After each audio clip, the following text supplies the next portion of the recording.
Celtics Lakers.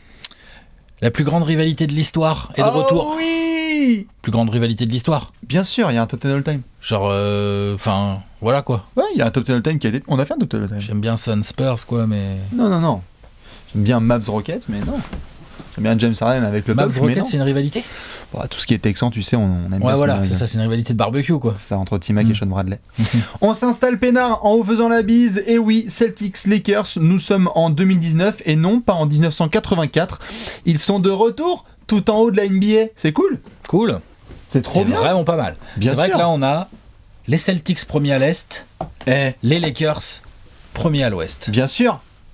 David Stern en PLS. C'est un bail que c'était pas arrivé ça. Ouf. Bah disons qu'on avait eu 2-3 occasions autour de 2007-2008, tout ça, on sait que les On Lakers... a eu 2 finales de suite, pas de suite d'ailleurs.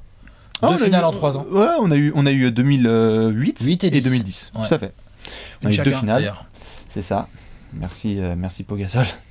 À cette époque-là, on avait l'occasion d'avoir les Celtics et les Lakers dominants de leur côté, mais en tout cas, sur ce début de saison, 14 matchs à peu près de jouer, une petite quinzaine, et nous avons les Celtics et les Lakers en tête de leur conférence.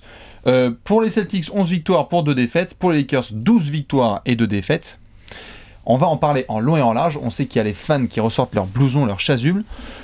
Vu qu'on va un petit peu sectionner tout ça, je te propose de commencer par nos amis de Boston. On démarre sur la East Coast. Merci messieurs et bravo pour ce début de saison. C'est quand même très très propre. C'est très propre, c'est cool à regarder. Et c'est beau. Ouais, dans le jeu vrai, c'est hein. top. Ouais, c'est du bon basket. Putain, ça change de dernière. Ça change de l'année dernière. Tu sens que le groupe vit beaucoup mieux. Ah ouais. Moi, je mets tout de suite un hola aux mecs qui sont en train de nous expliquer que tout est à mettre sur le dos de Kyrie Irving. Ah bon ? Il y en a beaucoup qui voilà, je pense que je dis pas que Kyrie Irving y est pour rien et que je pense que son départ a clairement fait du bien au vestiaire de Boston, hein, je dis pas le contraire. Je pense que celui de Terry Rozier aussi a fait du bien. Tout n'est pas de la faute de Kyrie. Non. Ah Ce bon ? n'est pas de la faute de Kyrie Irving. Je pense que le départ de Terry Rozier fait du bien aussi. Oui, bien sûr, puis même tourner une page globalement, ça leur fait du bien.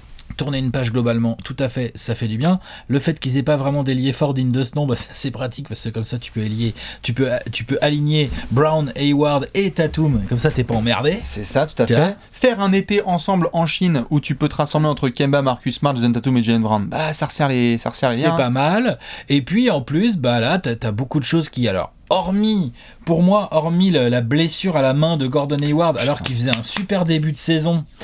Hormis ça, je trouve qu'il y a un alignement de planètes assez cool là sur ce début de saison côté Boston. On revoit du Brad Stevens basketball. Ouais. On voit la volonté de Kemba Walker de passer un cap collectivement. On voit, moi j'aime bien ce que propose petit à petit la Jason Tatum. Ah, j'aime beaucoup. J'aime beaucoup, il est très fort. L'excellent début de saison de Jaylen Brown. On voit un Brad Stevens qui profite de ce calendrier que je qualifierais de quand même assez cool là sur le début de saison. Enfin assez cool, je veux dire, c'est de la NBA, il faut quand même les gagner les matchs. Ouais. Mais je trouve que Boston, ça va, leur calendrier il est pas non plus dinguissime pour l'instant. Qui profite de ce calendrier pour masquer très bien les potentielles faiblesses intérieures des Celtics. Ouais. Pour l'instant, ils n'ont pas eu trop besoin, tu vois, tout glisse bien. Ah, c'est ça. Sur le calendrier, justement, puisqu'on l'a sous les yeux, il y a eu la première défaite à Philadelphie, c'était en opening, chez Joel Embiid, pas forcément ce qui est le plus pratique. Il y a une défaite, pour ceux qui l'ont vu, c'était le match tôt de dimanche contre Sacramento, c'est au buzzer. Marcus Smart ne met pas son flotteur. Ne met pas, ouais. Le flotteur roule à l'extérieur du cercle, on se demande encore comment. Quoi. Il ne met pas son flotteur. Mais je suis content pour mes potes des Kings. Ah ben ça, là c'est beau. Eux, ils sont contents. Il faut avouer que t'as l'impression que ça va rentrer, quoi. Tout à fait. Hormis ça, on a en effet eu des victoires quand même assez séduisantes face à Toronto contre les Bucks. Ça, c'était très très bien à domicile. Tellement bien que ça m'avait foiré mon jump ball, moi, je me souviens. J'étais à fond sur les Bucks et en fait, Boston... Ça, mais à part ça... Contre Dallas, bien. À San Antonio, super. Ils leur ont roulé dessus. Ouais, bon après San Antonio, vu comment ils jouent, contre Dallas, ça m'a plus impressionné. Non, bien sûr, mais ils en ont mis 135. Enfin, j'ai pas souvent vu Boston en mettre 135. Boston Celtics, 4e offensive rating sur le début de saison. Après, ils en ont mis 140 aussi contre Washington, mais c'est clair que globalement, t'as l'impression que les mecs qui se pointent sur le terrain tous les soirs, déjà ils ont envie de jouer ensemble, ça c'est cool, et tout le monde connaît son rôle. Putain, ça fait du bien. Tout le monde sait ce qu'il doit faire. Il n'y a pas de... Tu sens que personne ne se dit « Oh shit, là j'ai des minutes auxquelles je suis pas du tout prêt, je m'y attendais pas, et en fait, qu'est-ce que je dois faire ?» Tout le monde sait ce qu'il doit faire. Il y a un bon partage de balles. Ah, il y a des rôles. Il y a des bons rôles bien distribués. Non, même là, Hayward se blesse, la machine continue à performer. Du coup, ils ont intégré pas mal Marcus Smart dans le 5. Tout à fait. Enfin, franchement, Marcus Smart qui a 3 points et nickel là cette saison. Ça y est, maintenant il prend 6 shoots à 3 points par match. Défensivement, il apporte. Et défensivement, il est incroyable. C'est chiant de jouer Marcus Bien Smart. sûr. Hein. Mais pour revenir sur cette histoire de rôle, tu le vois, il n'y a pas de vague avec Enes Kanter par exemple. Tu vois que Daniel Theis, Enes Kanter, où tous les deux doivent faire un petit peu ce taf avec Robert Williams, hein, Time Lord. Bon, Robert Williams, tout à fait, Time Lord. Les trois font un travail un travail de l'ombre, un peu de travail dans la mine, mais personne se plaint, ça gagne et tu sens qu'ils sont tous satisfaits, quoi. Même Brad Wanamaker, tu vois, même Carson Edwards, qui évidemment est un rookie, mais il n'y a aucun moment là quand je regarde Boston jouer où je me dis c'est bancal. Non, tout va bien. Tout va bien, tous les voyants sont au vert. Bon, elle était facile. Je me casse. Non, mais j'ai pas... En fait, pour être très franc, sur Boston, j'ai pas tant que ça de plus à ajouter. Il y a un très bon équilibre qui a été trouvé. J'attends vraiment de les voir là sur les 10-12 prochains matchs. Je vais prendre l'ordi. T'as leur calendrier sous les yeux ? Tout à fait. Chez les Clippers. Fais péter, tu vas voir. Chez les Clippers, déjà, ça c'est très drôle parce qu'ils finissent leur road trip chez les Clippers et chez les Nuggets. Ça, ce sont 2 tests. Après, ce sont 2 tests à l'ouest, mais c'est pour finir leur road trip away. Quand ils rentrent, t'as quand même, en attendant de voir le souci de santé de Kyrie, il y a peut-être le retour de Kyrie Irving le 28 novembre, c'est contre les Nets. Tu reçois les Kings aussi ? Oui. Quand tu rentres, là, tu reçois les Kings d'abord. Oui. Ils sont quand même en forme, ils sont quand même chiants. Tout à fait, mais je veux dire par là, ce sont des équipes de l'Ouest. Moi, alors vas-y, parce que moi j'ai très hâte de voir les tests face aux gros de l'Est. Ils ont déjà testé Toronto et Milwaukee, c'est très bien. Moi, j'ai très hâte de les voir jouer plus régulièrement que ça des équipes de play-off. Ok. Parce que là, il en manque. Là, il y a pas mal d'équipes qui sont pas en play-off. Bien Golden sûr. State, Washington, San Antonio, Charlotte, Cleveland, New York. New York 2 fois d'ailleurs. Phoenix, pour l'instant, sont encore en play-off. Phoenix. On les met. On peut les mettre, hein. On peut mettre Dallas aussi dans ce cas-là. Bien sûr, messieurs, c'est des équipes qui... Et en plus, Phoenix, pour le coup, je le prends même pas comme un... Enfin, c'était un très très bon match de nos amis des Celtics, il n'y a rien à dire. Ils ont extrêmement bien défendu. Mais enfin, pas de Ayton, pas de Rubio. Bien sûr. Tu vois, à la limite, pour le coup, je trouve pas qu'on ait pu encore tellement tester les Celtics. Non, c'est sûr. Ce que je voulais juste dire, c'est que par rapport aux Clippers et Nuggets, évidemment, tu les attends, notamment parce qu'avec Denver, tout à fait. Et puis contre Denver, il y a un historique avec Jamal Murray. Je pense que les fans de Boston, ils aiguisent leur couteau depuis la semaine dernière, mais ce sont pas ces matchs-là à titre perso que j'attends vraiment, parce que ce sont des équipes que tu rencontres 2 fois dans l'année et que t'es pas vraiment sûr de recroiser, alors que le Heat par exemple, qui arrive le 5 décembre, tu vois, Heat Celtics, là moi je vais être vraiment là à la première minute du match et je vais regarder tout le match sans louper un seul temps mort. Parce que les mecs peuvent se retrouver en fait en avril. D'accord, mais c'est quand même hyper intéressant de voir comment... Mais je dis pas que c'est pas intéressant. Voilà. Mais donc c'est ça que je disais. Juste, je suis intéressé de voir comment cette équipe de Boston va se débrouiller avec une rotation intérieure que je trouve quand même relativement faible. Oui. Ok. Et qui pratique un très bon basket bien équilibré. Mais comment ils vont faire chez les Clippers? Chez les Clippers, à la limite, la rotation intérieure, c'est pas ce qui te casse le plus les couilles, finalement. À Denver, ça peut t'embêter. Millsap, Jokic, Plumlee et tout, là, attention. Je veux bien les voir. En gros, ce que je voulais juste dire, je rejoins ton argument, voir un peu les pré-trucs des mecs que tu vas recroiser et tout, c'est hyper important. Je veux juste bien les voir plus régulièrement face à de l'équipe que j'estime lourde. Genre chiante à battre. Genre si ils reviennent de Los Angeles, les Clippers et de Denver avec 2 wins, je vais être là en train de faire ok. Donc les gars voyagent lourd, quoi. Tu vois, genre, les gars, genre je sais pas, si Tatum il prend la défense de Kawhi Leonard ou de Paul George et qu'il leur met 32 pions et que ça fait une victoire des Celtics, je vais faire ok. Ils peuvent être vraiment relous, les gars. Tout à fait. C'est ça que je veux dire. Bien sûr, pour leur morale, ça va être très important. M'intéresse de les voir 2 fois de suite contre Brooklyn, contre Miami, tout à fait, Indiana, et derrière c'est pour ça que ça finit sur décembre. T'as Philly, en effet, Détroit, un déplacement à Toronto le soir de Noël. Au mois de décembre, pas facile. Il y a du lourd. Je suis d'accord. T'as 2 fois Toronto, 1 fois Philly, un petit coup de Pistons, même des Hornets à qui t'auras envie de rendre des comptes, évidemment, parce que la première fois, Kemba, il leur a mis enfin, pas Kemba, mais tous les Celtics ont géré ce déplacement-là. C'est vrai que là, le sentiment global, c'est que Boston, ça va bien. Tu as quelques tests en décembre, mais en fait, t'as juste envie de les regarder et voir si ça peut tenir, quoi. Il n'y a pas de sentiment d'alerte ou de ce match-là, ça peut tenir je pense qu'ils vont être capables de jouer comme ça toute la saison sans problème. Oui. Je veux bien voir quand l'adversité va leur poser des problèmes très concrets, genre des meneurs qui vont attaquer fort sur Kemba, ou des intérieurs à fort potentiel de scoring. Tout à fait. Pour moi, c'est les deux principaux trucs. Je suis d'accord. Encore que les meneurs, ils peuvent mettre Marcus Smart dessus. Enfin, après, Brad Stevens a beaucoup de ressources. Il est en train de nous le prouver là sur ce début de saison, après avoir fait une saison que j'estimerais quand même assez moyenne en termes de gestion de groupe l'année dernière. Bien sûr, bien sûr. Contraire, hein. On peut gueuler sur Kyrie, mais... Donc voilà, Kyrie est parti. Oh, ça se passe très bien avec Kemba est arrivé, Gordon Hayward est revenu. Ouais. Alors Ford est parti, pour l'instant ça va. Pour l'instant, ouais, ça va. Après, c'est comme tu disais par rapport aux obstacles, il y a ce côté Gordon Hayward, ça fait 5 matchs qu'il joue sans lui. Pour le moment, ça va.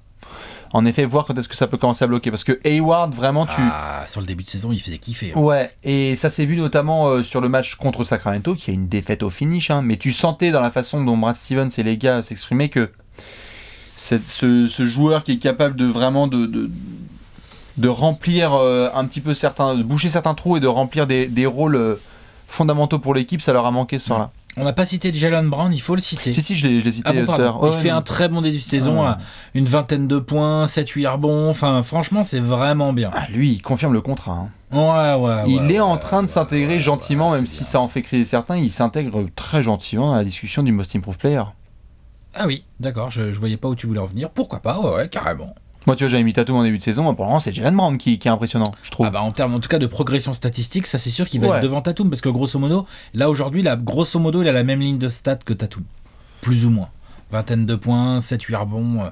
J'ai pas la ligne de stats de Tatum en fait sous les yeux, mais grosso modo, je le mettrais dans je vais te dans dire ces eaux-là à peu près. C'est ça, je te dis ça tout de suite. Jason Tatum, il est à 20 points de moyenne, Jaylen Brown à 19.5. Ils ont tous les deux 7,5 rebonds, 2,5 passes. C'est ce que je te dis. Tout à fait. C'est pour ça. Hein. Donc voilà. Donc si tu veux, là clairement, je suis d'accord avec toi. Dans ce cas-là, le MIP c'est plutôt pour Brown. Il va être à surveiller. Hein. Il y a d'autres clients là quand même, sur le début de saison. On fera un autre. on fera un autre gros dédié point, où je pense qu'on fera, mais en tout cas, je pense que sur le MIP, là, ils vont avoir des gens. Il va y avoir de la concurrence, bien sûr. Très embêtant. Mais c'était important de le mentionner parce que Jaylen Brown, quand on arrivait en début de saison, on était les premiers à dire genre wow, comment ça, quelle prolongation à Boston, est-ce qu'il peut vraiment live up to the contract? Et là, pour le moment, au bout de 1 mois de compétition, putain, il charbonne. Tu te dis oui. Tu te dis, faut voir le plafond et tout, faut voir comment ça évolue, mais déjà c'est bien qu'il soit capable de faire ce qu'on voit là. Vachement. En fait. Il y a une évolution dans le rôle, t'as l'impression qu'il est un peu plus agressif, qu'il tente un peu plus de choses, c'est bien. Ouais, il progresse, ça se voit mentalement, il fait des meilleurs choix. Enfin, c'est tous ces joueurs aussi, on est tellement habitué à juger les joueurs tout le temps dans l'instant qu'on a tendance à en oublier. On est là, on se réveille, on fait ah ouais, Jason Tatum, il a 21 ans en fait. C'est vrai qu'il a 21 ans, Jason Tatum. C'est vrai qu'en fait, il sera peut-être dans son prime dans 6 ou 7 ans, quoi. Tu vois? Ouais, bien sûr. C'est un délire. Donc c'est bien de les voir aussi évoluer. Donc non, carrément. Boston très bien, tu l'as dit. Très bien. En attaque, ils sont top au niveau efficiency. Boston, ils sont top. Offensive rating des Celtics 4e aujourd'hui de la ligue. Et 9e défense. Et 8e, j'ai mis moi. Ouais, oui, c'est ça. Et du coup, ça leur fait, en termes de net rating, qui est une stat quand même intéressante, c'est-à-dire la différence entre l'offensive rating et le defensive rating, ça fait 8,5, c'est beaucoup, c'est les classes 3e de la ligue. C'est ça. C'est pas mal, hein. Franchement, parce que le net rating, elle est assez. On n'en parle pas souvent finalement de cette stat, mais en fait, moi je l'aime assez bien parce que elle montre bien l'équilibre qu'a su trouver une équipe entre son attaque et sa défense finalement, quoi. Non, c'est sûr. Dernière question que je pose, évidemment, je te la pose à toi et à tous les gens qui nous regardent, qu'ils soient des fans des Celtics ou des, je sais pas, Sixers, Bucks, Raptors. On les voit là premier, tout à fait, le 8 aussi. On les voit là actuellement premier à l'Est. On va parler après d'une autre équipe du côté de Los Angeles avec laquelle il y a une rivalité. La probabilité de voir Boston garder ce number one spot sur la durée, ils ont les Bucks dans le rétro. C'est un phénomène de début de saison / calendrier qu'ils peuvent maintenir en première place, ou est-ce qu'on est très content si ça redescend en 2e, 3e place au fur et à mesure que les semaines passent? Moi, là, comme ça, j'ai la tentation de dire que c'est une vraie bonne équipe de régulière qui peut vraiment être chiante parce qu'ils ont vraiment une rotation qui va leur permettre de s'adapter à plein de situations. Et leur faiblesse de rotation intérieure, on verra quand ils auront passé le mois de décembre, mais ils vont jouer des plus grosses raquettes, ils vont jouer des Pascal Siakam ou des gars comme ça un petit peu embêtants, quoi. Ou des Joel Embiid, des Jokic comme on a cité. Est-ce qu'ils peuvent rester premiers? Non, je pense que pas. Je pense qu'ils peuvent être très bon. Je pense qu'il y aura peut-être des moments où ils vont perdre quelques matchs importants. Je pense qu'il y a des équipes qui ne sont pas encore à plein régime. Je pense que les Sixers, j'espère que les Sixers ne sont pas encore à plein régime. Oui. Je pense que les Bucks ne sont pas encore à plein régime. Je pense que ces deux équipes-là, en termes de un mot que t'aimes bien, le Starship System là, qui compte aussi, même si ça compte moins qu'en playoff, mais ça compte aussi en régulière. Je pense que ces deux équipes-là qu'on a mis respectivement, toi les Sixers et moi les Bucks, première. Comme beaucoup de monde. Hein. Première de l'Est, comme beaucoup de gens. Bien sûr. Moi, je vois bien les Celtics respecter, cette hiérarchie-là et respecter mon pronostic et être troisième de l'Est. Troisième à l'Est. Dites-nous où est-ce que vous les voyez. Troisième, premier, quatrième, deuxième. Tu les as mis quatrième, toi ? Moi, je les ai mis 4 ou 5. Je sais plus. Boston, peut-être quatrième, Ils cinquième. vont peut-être faire mieux là que ce que tu avais dit. Ah oui, bien pour sûr, le coup. bien sûr. Non, en tout cas, je suis très séduit, j'avoue. Mais franchement, je veux bien voir, je veux bien qu'on en reparle à Noël. Ouais. Tout à fait. Je trouve qu'il y a beaucoup de matchs difficiles à venir. Ouais, on fera un autre point en effet quand ils auront joué notamment 2 fois Toronto et début 2020, on aura une vraie idée de ce Et que là où je trouve ça intéressant, c'est que tu as cette espèce de sensation que ça joue bien, que c'est équilibré, mais qu'en plus, franchement, ça peut faire mieux, quoi. Genre Tatum, moi j'ai des matchs où je trouve qu'il force pas, et je pense qu'il y a des matchs où si l'équipe est intelligente, elle va trouver la faille, et la faille sera représentée par la match-up de Tatum. Non, bien sûr, ils ont capacité d'exploiter. Hein. Ouais, ils ont patience à chaque fois. Du Kemba game, il y en a pas trop eu finalement, enfin il peut y en avoir, mais il y en a eu 2-3, mais il peut y en avoir d'autres. Du Kemba, on sait qu'il est capable. C'est la patience de Brad Stevens qui est pas mal en ce moment. Il y a des matchs où en fait ils perdent de 7-8 points et lui il arrive, il fait genre non mais vous inquiétez pas les gars. On va revenir dans le troisième quart-temps, on va exécuter et à la fin du troisième quart on mène de 5. Gordon Hayward, Dieu merci, il n'est pas blessé trop longtemps. Ouais. Tu vois ? Non, bien sûr. Parce que lui, il est important. Hein. Lui, pour les gros matchs, moi je veux bien avoir Gordon Hayward. Hein, si je suis Boston. Hein. Non, il avait fait un si bon début de saison qu'on le surveillera. Il y en a encore pour quelques semaines. Normalement, il devrait revenir assez rapidement. On touche du bois pour l'ami Gordon Hayward. Mais donc, après avoir géré Boston, on va s'occuper de nos amis les Lakers. Qui sont donc les Lakers, qui sont donc premiers à l'ouest. On est avec 12 victoires et 2 défaites. Les 2 défaites, on les connaît. Il y a celle de l'opening night face aux Clippers, hein, tout à fait. Le duel avec Kawhi, Lou Williams, Montrezl et compagnie. Et on a la défaite qu'on a eue contre Toronto avec un très très gros Siakam, avec du Chris Boucher et compagnie. Ces deux petites erreurs sur le parcours des Lakers. Pour le reste, c'est impeccable. Je sais pas comment est-ce que, si t'es fan des Lakers, tu peux demander meilleur début de saison. Bah attends, les mecs ont la meilleure défense de la ligue. Déjà, ça c'est chaud. Non mais genre vraiment, quoi. Ils l'ont vraiment. Ils sont vraiment numéro 1 les Lakers. Et LeBron le dit, c'était prévu. Ils ont le meilleur defensive rating. Ils ont, en termes d'offensive rating, ils sont 9e. Du coup, ça me fait un net rating à 9,7. Ils sont premiers. Ouais, ils sont premiers, ça. Net rating. Bah, de toute façon, Boston et les Lakers, je sais pas combien il y a d'autres équipes qui sont top 10 attaque et défense en efficiency en ce moment NBA. Toronto, peut-être. Faut regarder. Tu veux que je regarde? J'y suis là. Ouais, j'y suis aussi. Toronto, peut-être. Je crois. Tiens, je regarde. Tiens. Milwaukee, ils y sont. Ah, Milwaukee, effectivement. On n'en parle pas beaucoup de Milwaukee, mais on va y venir, hein, à un moment donné. Les Clippers, ils doivent être ric-rac. Genre 10 et 10. Milwaukee, ils sont 4e en défense et ils sont 5e en attaque. Milwaukee, ils sont un petit peu sales. Toronto aussi est dans le coin. C'est 107.8 d'efficiency. Toronto, 10e en attaque seulement et 5e en défense. Donc, t'as Toronto aussi. C'est ça, et les Clippers, ils doivent être 10-10, je pense. Les Clippers, 8e en attaque. 10e en défense. Et 10e en défense. Ouais, c'est surtout Milwaukee, en gros, le challenger qui préchauffe sans Chris Middleton. Ouais, le gros deal. Ils sont sympas. Les Lakers, en effet, ils sont premiers de la ligue défensivement. C'est superbe. Chaque match des Lakers, on le voit, ils ont cette capacité avec leur effectif à pouvoir mettre vraiment le verrou sur l'adversaire. Ça déconne pas. Hein. On avait l'habitude de voir certains matchs avec LeBron où ça traîne des pieds, et puis après, gentiment, on commence à préchauffer. Mais non, dès le début de match, avec les Danny Green, Javal, McGee, Anthony, Davis. En fait, eux aussi, ils ont trouvé un très bon équilibre. Ouais. Avec cette espèce de, évidemment, LeBron AD, d'accord ? Mais autour, Vogel, en mettant du Avery Bradley, Danny Green, KCP. Là, on voit le retour de Rondo. Moi, j'aime bien le retour de Rondo. Moi, j'aime bien les minutes de Rondo, moi. Moi, je les trouve très bonnes, les minutes de Rondo. Pour le moment, ça va. Ouais, moi, je les trouve très bonnes et je les trouve utiles. Je préfère Alex Caruso. Bah, moi, je suis pas sûr de ça, moi. Bah, moi, je suis sûr. Bah, pas moi. Pas du tout, même, en fait. Non, vraiment. Je trouve que le QI basket de Rondo est quelque chose qui peut être très utile aux Lakers dans la continuité d'une saison. Oui. Mais bon, voilà. Et ensuite, ils ont des Javal McGee, des Dwight Howard et Kyle Kuzma dans un rôle un peu de 6e homme. Je trouve que cette espèce d'équilibre trouvés là. Ouais, ils sont tous sérieux. Et pas mal, hein, Vogel, franchement, bien joué quoi. Pour le moment, Vogel, ouais, il y a un excellent article pour ceux qui ne le savent pas qui est sorti sur Sports Illustrated où notamment il y a la relation entre Vogel et LeBron, les débuts là, de leur relation qui sont en train de sortir. Et pour le moment, c'est très bien parce qu'il y a un respect qui est mutuel. Et donc Vogel a proposé un setup défensif qui est très intéressant, auquel LeBron a buy-in très très tôt. C'est-à-dire qu'il a fait je vais me donner aussi en défense et montrer l'exemple. Et je vais mener en attaque. Et je vais mener en attaque tout à fait. Donc défensivement, en ce moment les Lakers, il y a des mixtapes. Oh, ouais, ils sont sales. Ils sont relous. Hein. Attention par contre, on a tenu le discours avec Boston avec d'autres franchises. Le calendrier tranquille aussi. Hein. Bulls, là, ça va quoi. Suns, Warriors, Kings. Fais dans l'autre sens, c'est quoi les gros Thunder, qu'ils ont joué? Grizzlies, excuse-moi, Hornets. Ouais. Les gros qu'ils ont joué, ils ont tapé Utah. Bon, quand ils étaient en train de jouer leur attaque de fou, mais d'accord, ok. Ils ont joué les Clippers, ils ont perdu. Ouais. Ils ont joué Dallas, ils ont gagné en prolongation. Ouais. Ils ont joué Miami, ils les ont étriés. Ouais, ils ont étrié Miami. Ils ont perdu contre Toronto. Et c'est tout. Voilà. Donc eux aussi, très contents de voir l'équilibre trouvé. Très contents de voir le choix tactique de Vogel payant, c'est-à-dire cette espèce de paire de chiens galeux là, Avery Bradley, Danny Green là, qui s'occupe des extérieurs adverses. Ouais, qu'est-ce que ça doit être chiant à jouer ça. C'est bien. KCP qu'on a pas mal taclé et j'avoue KCP il a fermé de la bouche. Ah ouais. Faut l'admettre. Plus du LeBron et du AD qui font quand même de sacrés efforts en défense. Et AD est quand même meilleur contreur là statistiquement sur le début de saison, à plus de 3 comptes par match. Harrison Barnes. À plus de 3 comptes par match. Ouais, tout à fait. La longueur de Javal plus le Dwight Howard nouveau.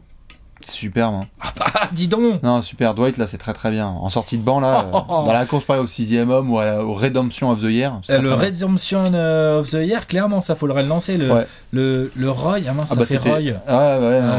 Le Roti, le Redemption Roti. C'était Derrick Rose l'année dernière. Le Broy, Best Redemption of the Year. Tout à fait, pourquoi pas le Broy. Le Broy. C'était Derrick Rose l'année dernière. Là, Dwight, il est en train de se faire une rédemption de ouf, en sortie de banc. C'est super. Tu vois jouer les Lakers, tu vois Dwight qui sort, tu vois, il switch les pick and roll, il prend des rebonds, il met des bâches, et en attaque, il roule et il met les dunks. Bah, qu'est-ce que tu demandes? Non, c'est très très bien. Le mec, des fois, il sort, tu dis, alors attends, bouge pas, ok, il a passé quoi? 8 minutes sur le terrain. D'accord, qu'est-ce qu'il a? 8 points, 7 rebonds, 1 contre. C'est ça. Ok, bah super. Et surtout au-delà de ça, parce qu'il fait ses stats, mais l'impact qu'a Dwight défensivement sur ses matchs, tu revois un peu le mec athlétique, bien dans ses pompes et bien dans sa tête, qui contribue. Il dirige, c'est un patron de défense, Dwight Howard, c'est naturellement. Ça. Donc au-delà même des statistiques, il y a des mecs qui sont juste effrayés parce que Dwight reprend son côté... vautour où en fait il patrouille tout dans sa raquette et où les mecs sont terrorisés à l'idée de monter au panier quoi. Exactement. Et aussi t'es vachement intéressant pour Frank Vogel, genre plusieurs fois devant des matchs des Lakers j'étais là genre tu vois le 5 de départ, bon là Avery Bradley il a eu quelques petits soucis santé, mais avant ça t'avais donc Avery Bradley, Danny Green, LeBron, AD, Javal. Ça c'était le 5 de départ. Tu les vois défendre. Tu vois, comme tu le disais tout à l'heure, des mixtapes défensives. Et là, tout d'un coup, Vogel, il commence à faire des changements. Là, t'as Danny Green qui sort, il y a KCP qui rentre. Je dis, tiens, il va sortir Javal. Et là, je vois, c'est vrai qu'il a Dwight Howard. Tu vois, et hop, quel Kuzma qui rentre, dis donc. Alors, t'es là, il y a que des mecs longs. L'intégration. C'est long, hein. Bah non, c'est T'as des grands, longs, assez mobiles. La réintégration de Kuzma, elle est très bonne parce qu'il n'était pas là sur le début de saison. J'aime bien. Pour le moment, c'est bien. J'aime bien. Et surtout que lui ne fasse pas trop de vagues parce qu'il voulait, etc., scorer, être la 3e tête de ce Big Tree et tout, etc. Pour le moment, Et que tu vas être. Non, mais ça gagne. Non, mais ça gagne, donc tu te tais en fait. Premièrement, puis ça va, il a LeBron et Anthony Davis devant lui. Qu'est-ce qu'il va, il va nous expliquer quoi en fait? Qu'il est de la même classe que ces gars-là? Oui, il va nous le dire. Ouais, mais bon, là, à un moment donné, faut. Après, juste qu'on soit d'accord, quand on parlait là de Boston, des Lakers et d'autres équipes dont on parlait précédemment. On ne dit pas que ces équipes n'ont pas de crédit parce qu'elles ont battu des petites équipes. Les grandes équipes remportent leurs matchs. Il faut prendre ces matchs-là. Il faut remporter ces matchs. Donc c'est très bien joué de leur part. Mais...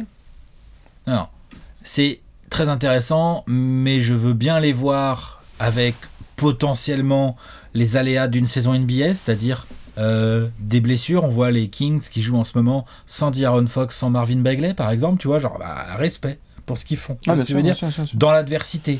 Je veux bien les voir le jour où Anthony Davis va devoir, comme d'habitude, tu vois, genre. Il y a un petit load management. Parce qu'il est blessé. Plus que du load management. Anthony Davis, il joue blessé, il a un peu des soucis à l'épaule. Quand ça a vraiment craqué, qu'on va nous expliquer, ok, il faut qu'il rate les 3 prochaines semaines.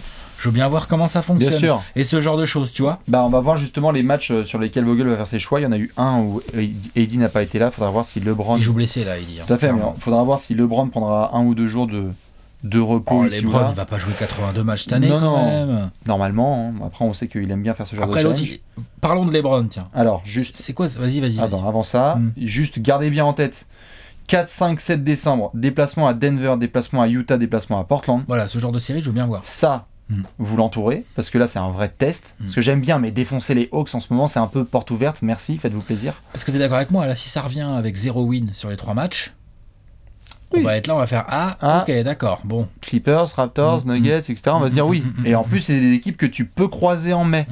Donc là, c'est un vrai Par test. contre, si ça revient avec 2 grosses wins sur les 3 matchs Bien et puis sûr. peut-être un match un peu lâché, là, par ouais. contre, on va faire ok, d'accord, les gars sont très sérieux en fait. Et alors, juste avant de parler de LeBron, certains l'ont vu, il y a différents types de scénar. Il y a les Lakers qui ont montré oh putain, eux ce sont des enfants qu'on va rencontrer ce soir, il faut qu'on les étouffe à la fin du premier quart.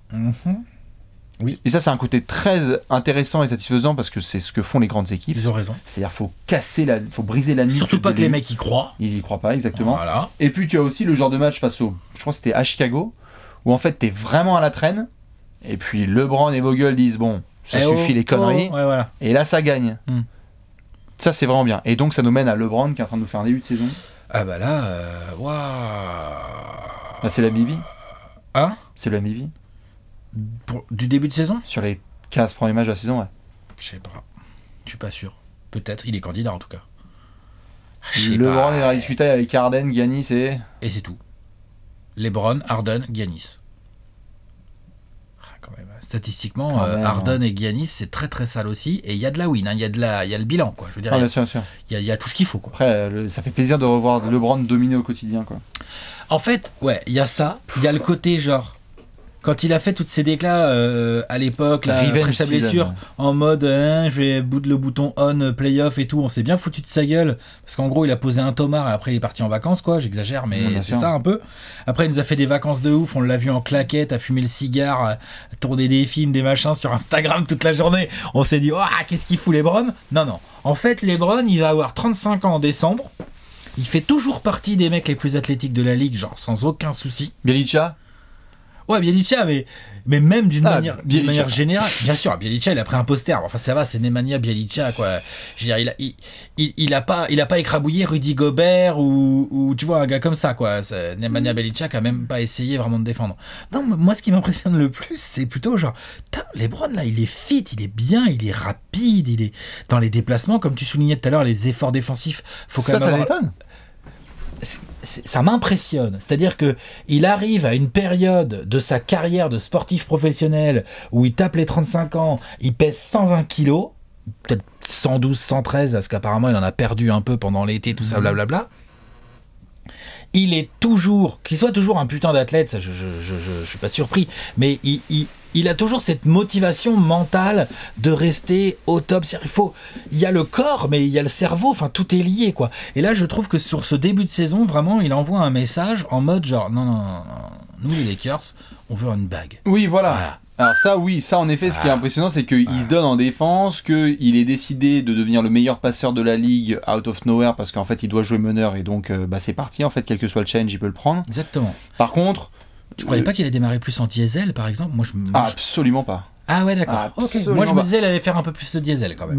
8 mois sans basket, avec des hashtags Revenge Season balancés pendant tout l'été, où tu sens que le mec, il veut se fendre, et surtout, ce qui s'est passé en backlash en sortie de la défaite contre les Clippers, à mon avis, là, ça a dû un peu le taquiner. Ouais, ça a dû le taquiner, je suis d'accord. Et derrière, il a fait fermer vos gueules. D'accord, ok. Donc c'est très bien, mais il faut tenir. Puis alors, à la passe... À la passe, c'est parfait. Oh là là là. À la main en général, en fait. C'est parfait pour lui. Hein. C'est magnifique. Bien sûr, c'est parfait pour lui parce qu'il a vraiment les deux mains sur le volant. Il n'y a pas 36 000 solutions à la création chez les Lakers. La création, non. Il nourrit bien Anthony Davis au poste. Je sais que ça, c'est un de tes petits sujets, donc on va y venir. Ouais. Il nourrit bien quand même Anthony Davis au poste. Je veux dire qu'il a autant de tirs que lui et tout ça. Il nourrit bien les copains. Il récompense les copains. Genre là, je sais plus quel match, pas le dernier, mais celui d'avant, où il y a KCP qui était rentré en jeu, qui mange une balle dans les mains d'un arrière adverse. Elle arrive dans les mains de LeBron qui lance la contre-attaque. Il a attendu KCP pour lui lâcher le ballon. Oui. Vas-y, mets ton lay-up. C'est bien, c'est important. Tu vois, c'est des trucs à la con, mais c'est ce que fait LeBron depuis des siècles, tout à fait. Mais il a raison.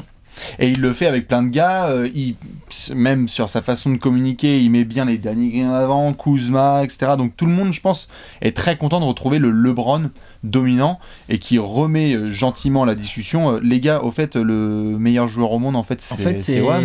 Genre, pourquoi il y a une discussion, en fait? Jusqu'à ce que, en effet, c'est pas une question de mémoire courte, jusqu'à ce qu'on ait à nouveau des duels avec Giannis, avec Kawhi, Paul George, etc. Paul George, on va se dire, bon. Qu'est-ce qu'il va y avoir comme duel cool? Butler, Harden. Miami. Harden, tout à fait, mais oui, c'est un duel entre guillemets que j'appelle plus à distance.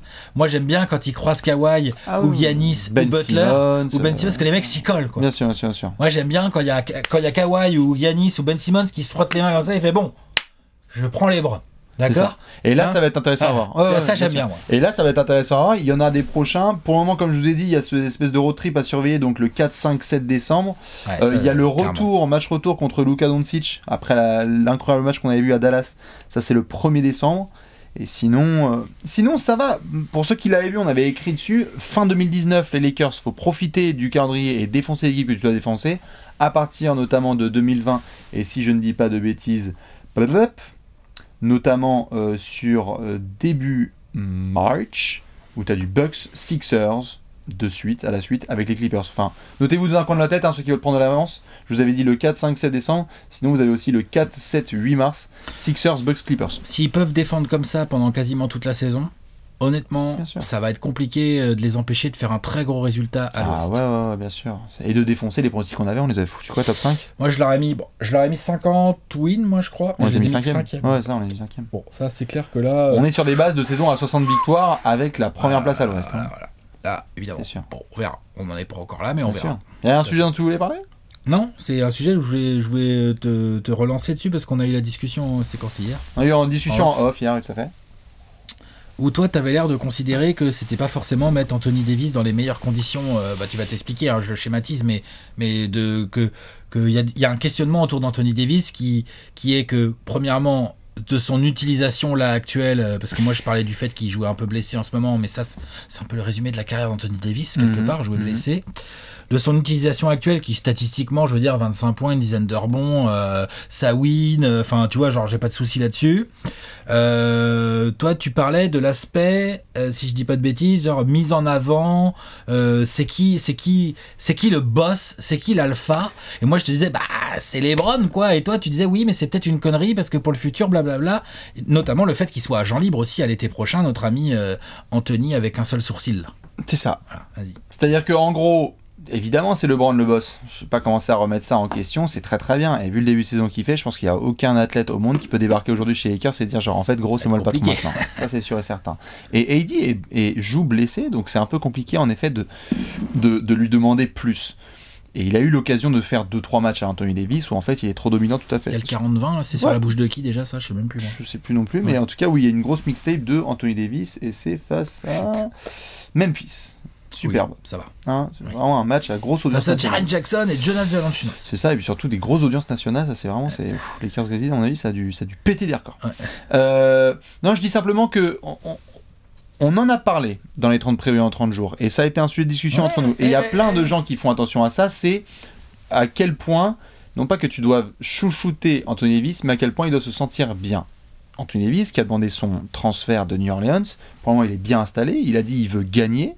Donc je vois pas de souci avec ça, puisqu'en ce moment il est en train d'empiler les victoires et il veut sa bague. De se mettre en position d'aller plus loin. Évidemment, de faire des grands playoffs où du coup médiatiquement il s'y retrouve plus.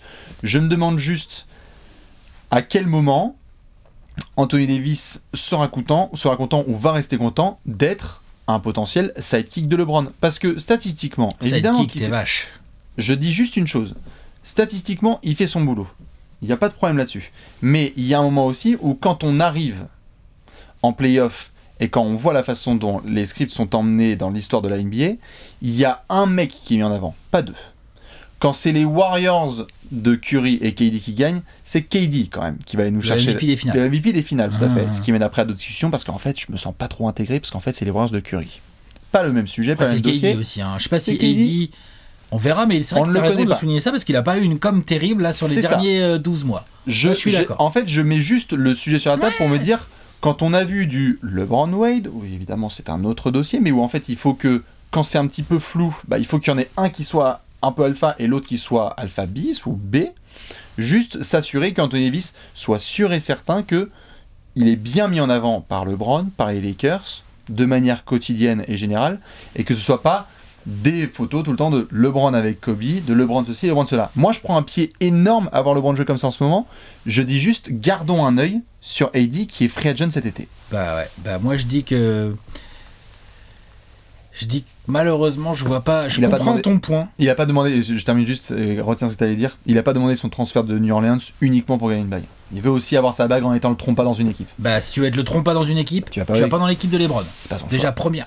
C'est peut-être pas son choix. C'est pas son choix. C'est un trade et peut-être qu'il va se barrer dans un an. Je sais pas. Mais s'il espérait une seule seconde être le patron des Lakers de LeBron James, bah désolé mon pote. Va à Chicago avec Lauri Markkanen et Zach LaVine, dans ta ville natale. Là, tu vas être le patron. Je sais pas si t'auras des bagues. Non, bien sûr. Et je sais pas s'il en aura d'ailleurs avec Los Jim Angeles. Boylan. Ouais, Faut ça. se calmer aussi, attention. Bien sûr. Mais ce que je veux dire par là, Je maintiens juste le sujet ouvert. Mais je suis d'accord. C'est pour ça que je t'ai tendu la perche parce que je trouve que c'est hyper intéressant. Mais dans l'hypothèse où, j'ai bien dit dans l'hypothèse où, parce que pour les mecs qui vont couper et tout machin. Mais dans l'hypothèse où les Lakers, ils peuvent même couper quand t'as c'est clair. Dans l'hypothèse où les Lakers continuent sur ce rythme en régulière, donc que ça se construit bien, là, que ça marche bien, que Danny Green il se blesse pas, Avery Bradley il revient, ça va mieux, gna Dwight Howard, Jamal McGee, bref, t'arrives en playoff, t'es dans le top 2-3 de l'Ouest, donc t'as l'avantage du terrain pendant au moins un tour ou deux. Et puis t'as peur de personne parce que t'as LeBron James et Anthony Davis dans ton équipe. Donc de toute façon, à Houston tu peux aller gagner, à Utah tu peux aller gagner, le derby de Los Angeles, enfin tu vois, ces Lakers là, sur une série en 7, en défendant comme ça, va falloir se les coltiner les gars. Attention, ça va être chiant. L'hypothèse où ça va en finale NBA, d'accord, quel que soit l'adversaire en face, les Celtics, allez, allons-y, les Sixers, les Bucks, je m'en fous, les Raptors... Et les Hornets, j'en sais rien, je m'en fous. Si LeBron joue comme ça au basketball à 35 ans, il va être MVP des finales. Et Anthony Davis pourra rien y faire. Point barre. On est d'accord. Et ça, si Anthony Davis ne l'accepte pas et que derrière il décide de lui-même de se casser en agent libre, mis les avertissements. T'auras mis les avertissements, mais en fait, ce que je veux dire par là, c'est que moi je considère que dans ce cas-là, c'est quelque chose qui sera inévitable. Voilà. Et je veux dire, c'est une espèce de fatalité, t'as raison de la souligner, mais je vois, en fait, ce que je veux dire par là, je vois pas de solution. Faudrait quoi ? Faudrait que ça, tout d'un coup, ça devienne Anthony Davis sur le joueur dominant sur le terrain aux Lakers ? Non, je dis pas ça. C'est pour ça que je parle notamment de LeBron, ce qu'il fait. Il y a la revenge season à titre personnel, il y a la revenge season à titre collectif, et on sait que souvent, les victoires nettoient toutes les blessures et les maux, MAUX. Et ce que je dis juste, c'est que là, pour le moment, quand tu vois LeBron jouer, je veux dire, c'est très bien, Anthony Davis, il est bien mis en avant sur le parquet. Il est nourri sur le parquet. Il peut rien dire sur le parquet. C'est indéniable, tout à fait. Mais simplement, quand aujourd'hui tu parles des Lakers, je suis d'accord, c'est l'extra sportif. Tu ne parles pas. Non, mais je veux dire, tu ne parles pas d'Anthony Davis. Bah non. Tout ce dont on parle en ce moment, c'est LeBron. Tout à fait. Et il faut accepter ça à partir du moment où tu rentres dans son équipe. Ce que je dis simplement, c'est que on en a parlé pendant les 30 premiers 30 jours. Ça a été la question de la mort, où on s'est dit justement, il est bon LeBron pour savoir justement quand dire, AD c'est le meilleur intérieur au monde, etc. machin, etc. Ça c'est vrai. Pour le moment, il n'y a pas eu trop ça, il est blessé. Mais il va le faire. Il va le faire, j'espère. Je le surveille juste parce que si tu déroules sur régulière, que tu MVP de série régulière, que tu défonces les playoffs et que tu as une vie des finales, tout le monde est content chez les Lakers parce qu'il y a un sauf titre, Anthony Davis peut-être. Et peut-être qu'Anthony Davis va se dire genre... Mais je suis d'accord avec toi. Genre en fait, j'ai ma bague, mais j'ai ma bague de Klay Thompson en fait, ou c'est... En allant chez les Lakers de LeBron James, c'est une bague de Klay Thompson, une bague de Scottie Pippen, une bague de Dwayne Wade du Heat qu'il va chercher. C'est déjà une belle bague. Tout à fait. Ce que je dis juste, c'est est-ce que Anthony Davis a demandé son transfert dans ce cadre-là ? Je me pose la question. Mais dans ce cas-là, fallait qu'ils disent non, je veux pas aller aux Lakers de LeBron. Tu décides pas ça. Bon. Il a son petit poids quand même, il est agent libre dans un an. Ah oui, il y a Rich Paul et tout derrière. Non mais dans ce cas-là, il s'en ira. Mais ce que je veux dire par là, c'est que je suis d'accord avec toi. J'espère que LeBron James va être malin comme il sait le faire en conférence de presse devant certains médias pour dire ouais, vous avez vu AD, genre il doit être deep boy, il doit être défenseur de l'année. On a la meilleure défense. Anthony Davis doit être défenseur de l'année. Voilà. Et puis tu vois ce genre de management et en fait c'est la semaine où il est Player of the Week. Moi j'attends ça, tu vois, le Player of the Month d'Anthony Davis. Et que là LeBron il fasse, vous voyez. Je fais rien sans lui. On a un futur MVP, bon pas cette année parce que ça sera moi, mais on a un futur MVP dans l'équipe. Non mais ce genre de truc comme ça, tu vois ce que je veux dire. Mais ce que je veux dire par là, c'est que c'est comme si tu me disais, je sais pas, je dis n'importe quoi, dans les années 90, Karl Malone ou Hakeem Olajuwon ou je ne sais quel monstre de ces années-là débarque aux Bulls. Mec, t'es le lieutenant de Michael Jordan. T'es le deuxième. Okay. Si tu débarques chez les Lakers de Kobe dans les années 2010, t'es le lieutenant de Kobe. Enfin, fin des années 2010, fin des années 2000, pardon, excuse-moi. C'est ça que je veux dire. Tout à fait. Si tu débarques si tu es avec nos amis les Lakers de Shaq, tu es le lieutenant. Et je sais qu'un compétiteur comme Kobe, par exemple, ça le bouffe encore. Je ne veux pas. On aura l'occasion d'en faire un apéro complet, parce que là, on parlait surtout de la bonne forme de ces deux gars. Et c'est très bien de mettre ce sujet en avant. J'ai juste, oui, tout à fait. Mais c'est juste. Surveillons ça. C'est parce que ce qui est plus intéressant pour l'instant dans la saison des Lakers finalement. Oh, quand même. Non mais je veux dire par là, de regarder l'évolution de l'épanouissement d'un joueur comme Anthony Davis. À surveiller. Parce que dis donc. N'oubliez pas qui vous devez draguer, qui est sous contrat et qui vous devez draguer. Si ça perd en mid-conf et qu'Anthony Davis il est pas content et qu'il veut se barrer agent libre, c'est quand même un peu la merde. Ouais. Si ça gagne la bague, à la limite, j'ai envie de dire, faut voir, c'est un peu la merde, mais c'est pas la même merde. Si par contre ça se perd en mid-conf contre les Rockets de l'intouchable James Harden ou des conneries comme ça, attention. C'est ça. Ah mais ça là-dessus, c'est pour ça que j'en parle, parce que je trouve ça hyper intéressant de voir l'épanouissement d'un mec comme Anthony Davis qui nous surprend de jour en jour dans son petit côté un peu genre... Vous avez vu comment il a changé aussi sa façon de véhiculer son image là depuis qu'il a quitté New Orleans? C'est pas le même personnage quand même. Non, clairement pas. Je pense qu'il a faim. Clairement pas, je pense qu'il y a des portes, il passe plus. Hein. Ouais, c'est clair. Clairement, alors qu'avant... il passait un peu mieux, on va dire. Mais en même temps, c'est compréhensible. Et c'est normal, vu la hype qu'il y a autour. Donc, Non, c'est sûr. Dites-nous ce que vous pensez. Non, je pense qu'il n'y a pas de solution, mais ce sera très intéressant à suivre. Dites-nous justement ce que vous en pensez, à la fois de ce petit sujet, mais aussi la bonne forme des Celtics et des Lakers. Nous, on va suivre tout ça. Il y a plein de matchs. Juste pour se le garder en tête au finish. Les Celtics Lakers. Ouais. 21 janvier. C'est à Boston. 23 février. C'est chez les Lakers. Juste toi, tu revois ton pronostic par rapport aux Lakers, du coup, là, au bout d'une petite quinzaine de matchs ou pas? Ah bah, vu comment ça joue, les frères, ouais. Pour toi, c'est parti pour être genre dominant en régulière, quoi. Oui, ils peuvent, en fait, mais ils peuvent être... moi, tu sais, j'ai mis les Rockets en 1 et je pense qu'ils vont finir en premier, vu le rythme de jeu qu'ils ont et les joueurs qu'ils ont et le coach qu'ils ont. Je pense que quand ça va commencer à reposer peut-être un peu LeBron et AD, allez, ça peut descendre en 3. Je suis pas étonné. Toi, tu les mets? J'attends de voir comment ils peuvent tenir défensivement contre les gros. C'est ça. Putain, s'ils tiennent défensivement contre les gros. Là, on va commencer à éjacler. Parce qu'offensivement, ils auront toujours du rendement. Hein. Quand t'as LeBron et Anthony Davis dans ton équipe, offensivement, même la meilleure défense de la Terre, elle va prendre des points. Hein. Non, c'est clair. Donc voilà. Ce sera à surveiller. Bref, fans des Celtics, fans des Lakers, des bisous. Profitez bien de cette première place, cette proposition. Ça fait très longtemps. Donc profitez à fond. Et nous, on se retrouve bientôt pour de nouveaux apéros. Semaine de ouf. Allez, ciao.